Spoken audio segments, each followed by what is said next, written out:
రైతన్నలకు ఐఎండీ భారత వాతావరణ శాఖ తాజాగా ఒక ముఖ్యమైన అప్డేట్ ఇచ్చింది. వచ్చే 3 రోజుల్లో ఆంధ్రప్రదేశ్, తెలంగాణలో పలు చోట్ల తేలికపాటి నుంచి మోస్తారు వర్షాలు కురిసే అవకాశం ఉందని వాతావరణ శాఖ ప్రకటించింది.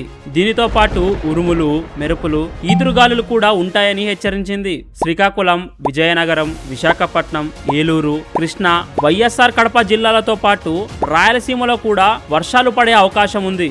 గంటకు 30 నుంచి 40 కిలోమీటర్ల వేగంతో గాలులు వీచొచ్చు. దీనివల్ల పగటి ఉష్ణోగ్రతలు కొంచెం తగ్గొచ్చు. తెలంగాణలో చాలా జిల్లాల్లో ఇప్పటికే వర్షాలు పడుతున్నా, నైరుతి రుతుపవనాలు యాక్టివ్ గా ఉన్నా మొత్తం వర్షం ఇంకా సీజనల్ సగటు కంటే తక్కువగానే ఉంది. దీనికి కారణం ఎల్ నీనో ప్రభావమేనని వాతావరణ నిపుణులు చెప్తున్నారు. ముఖ్య గమనిక: వర్షం ఎంత పడినా తక్కువ నీటి పంటలు, డ్రిప్ ఇరిగేషన్ లాంటి స్మార్ట్ పద్ధతులు పాటిస్తేనే మీ పెట్టుబడి సురక్షితంగా ఉంటుంది. చూశారు కదా, ఇలాంటి వెదర్ రిపోర్ట్స్ ఎప్పటికప్పుడు తెలుసుకోవాలనుకుంటే ఇప్పుడే మా ఛానల్కు సబ్స్క్రైబ్ అవ్వండి.